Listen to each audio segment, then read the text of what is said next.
So yeah, okay. It took me a minute to get this together because my freaking when I connect to the Wi-Fi, it will not like go. But whatever. Okay. I know I just made a video talking about listen. And when I got off of it, because I was just rambling, I was really just talking about what just came over me, what did I feel about, and what was given to me, in spirit. So I was like, Bill, like, when you're doing this, you need to give some people some background. People always, you know, um, people will hear the truth, but most of them won't recognize it without proof. People will take a lie if they see it's backed up by something. So I wanted, since I'm giving out truth, I wanted to let you know how it's backed up. Okay, so bye fly. So I was talking about how you're supposed to listen. You're supposed to listen with your eyes, and why you have only one mouth and not two mouths. Sometimes the power of life and death is in the tongue. And there's a scripture that says that. I can't even pop it off my head. That's so crazy, but I would definitely put that in the link below. But you can kill a dream by what you say and what you agree to in the realm of spirit. Say, I am going to be. That's why you see people with like affirmations and stuff like that. Or they say that I want to do something, and then they say I can't. I want to do this, but I don't have this, so I can't do it. I don't have the money to do it, so I can't do it. So they cast it out into the air, and then they pummel it down. But anyhow, so that's part of being careful with not using your mouth and using what you're supposed to do is listen with your ears and your eyes. Listen with your nose, listen with your feeling, how you feel things. Your senses listen. You can actually listen, and that's, yeah, so that's what I'm talking about. So the first one I got, it was like James 1:19, and it said, this my beloved brethren, but everyone must be quick to hear, slow to speak, and slow to anger. Because if you get angry, and think about it, if you get angry, you'll be ready to just snap off on somebody, and you say things that you didn't even think about. It could be very hurtful, and you might feel relieved shortly, but because of your hasty decision on saying, getting stuff off your chest and feeling relieved, feeling the sense of relief, you probably closed off a big deal that and you alleviated this problem, but you closed off a big deal that could have been the little small dispute that you had could have been settled very, very quickly. So that was the first one. So, and that's dealing with hastiness too. If you're speaking more than you're listening, you cannot hear from God.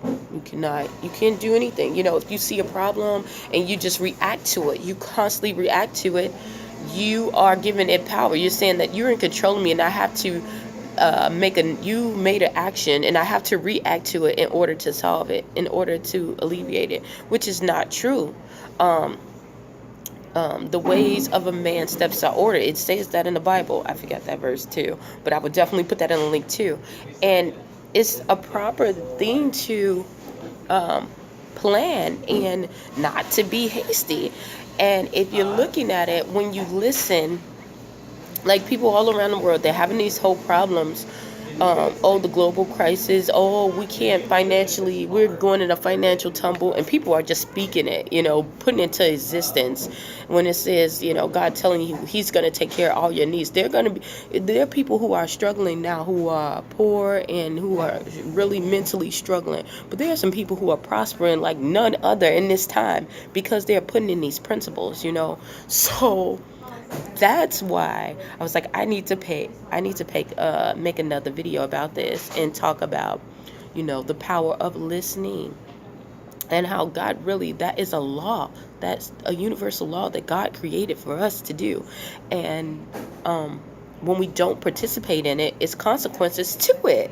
So here it goes. The first one was like Ecclesiastes 5:2, and it said, do not be hasty to speak, and do not be impulsive to make a speech before God. God is in heaven, and you are on earth.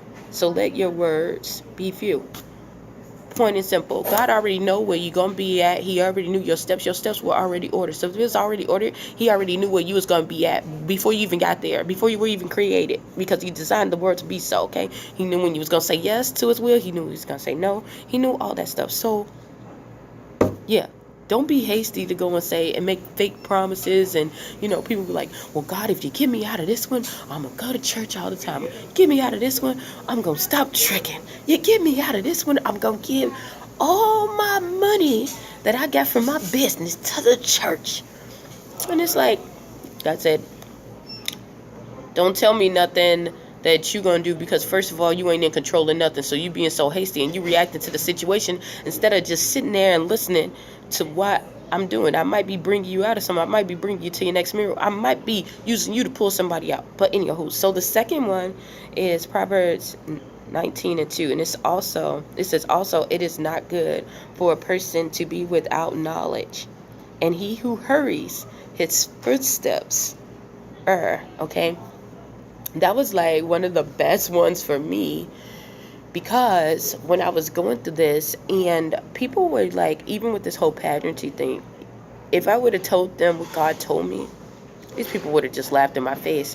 And I talked about it in the early video, and if you didn't see the video about listen, look at that one first and then come to this one.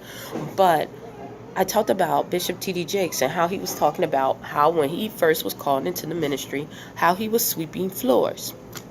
And then, not only did I look at that, I looked at that and I looked at how my life was. And I was like, okay, I see, God is working. But I looked at how King David and the Lord above him, Saul did not like David. But David was able to heal him with his music, with the gift, being a piper, being a gift to soothe his demons. God used that. And, nobody even thought about him. He was like the dirtiest shepherd boy out there turning to the fields with the animals. And all his other brothers were like considered noblemen. His dad had already rejected him as being anything other than being a peasant, But God brought him to glory, and he didn't force for it. He didn't run and try to take it. He didn't try to say, hey, that oil plunged it over. It fell on me. The oil fell on me, and I was blessed to be king, so I need to be king now at his young tender age. No, he waited until he got developed. And so that, that scripture really Proverbs really, really get to me anyway, because it opens up a whole can of stuff that gets you a lot aware of spiritual warfare. People think like when you're dealing with spiritual warfare, you're just talking about like demons and you're in karate chopping. That's not that's not it at all. But yeah, that definitely talks about spiritual warfare. And people talk about like the kingdom of darkness. The kingdom of darkness really understands order. Okay, so that's why you have to understand order. Like God is a God of order, of decency and order. See, kingdom of darkness is a kingdom of order. They deal with order because they know that their powers are limited. They understand that their powers are limited, however, they know if they stay in consistency and they stay in order and they keep doing stuff in repetition, you will get it. People don't think about how freaking scientists, they even have this. Oh my God, scientists even have this, and they say that the theta, when you're like from ages from 1 to 7, you're in that theta phase where you end up learning a lot about how society is governed. That's how you shape a person. You can tell how this person is going to be developed by the age of 7. Okay. Now, fast forward, they can have the same education, but how they were shaped, and that's a proven fact. That's because we are conditioned, we are trained in the first stage, 7 years.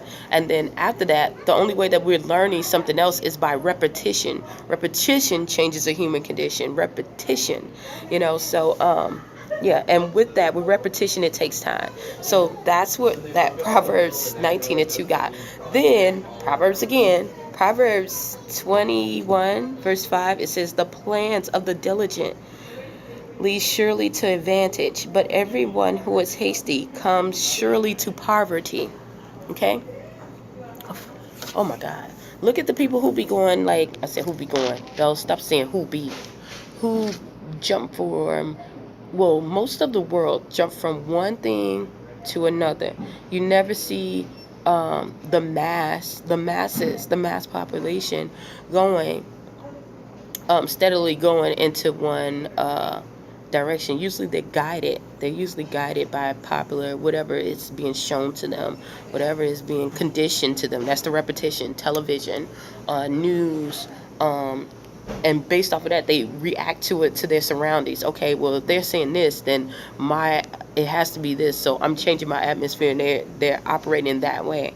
And then they follow that instead of saying, okay, I'm not this. I'm going above the level. I'm gonna go above the level and use the laws and the principles that were given to me, and operate on a higher dimension. They don't do that. Think about the people who, a lot of mothers, I don't even understand. See, when I was homeless, like everything, it was literally like somebody had took my degree and buried it. Okay, and I'll talk about that. I'll talk about that later. If you want to know more about that, email me. I'll definitely tell you about that. But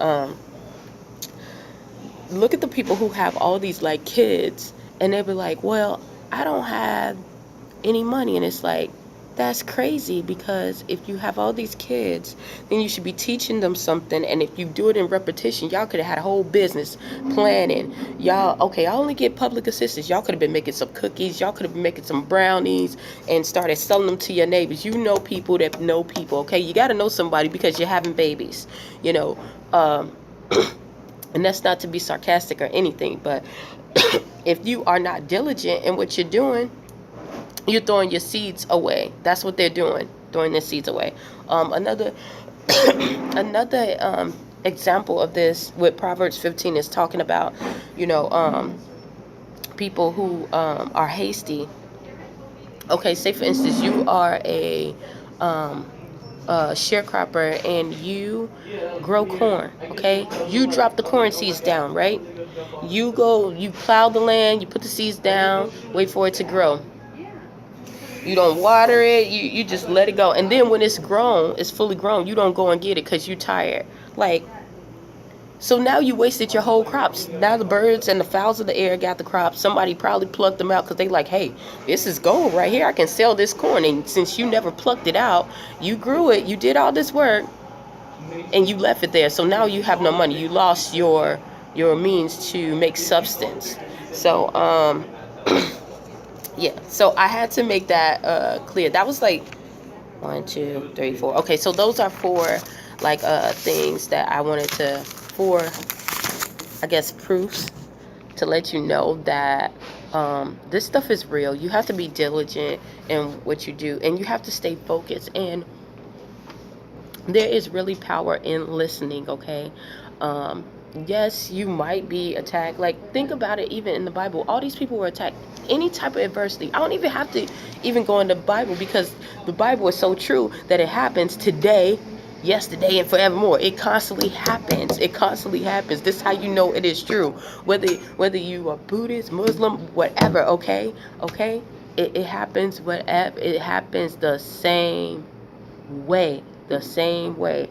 What you do is you listen. God put you in the reason. Like, I was at the bottom of the totem pole, okay?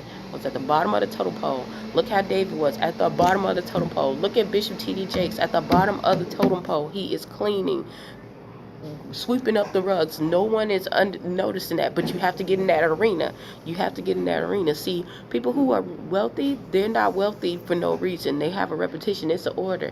And they don't let poverty come in, because poverty is a spirit. It really is a spirit, okay? So, yeah, definitely listen. Just listen. Hopefully something I said or done will help you on this journey. Please stay tuned to Journey to Jerusalem. I gotta go. Bye.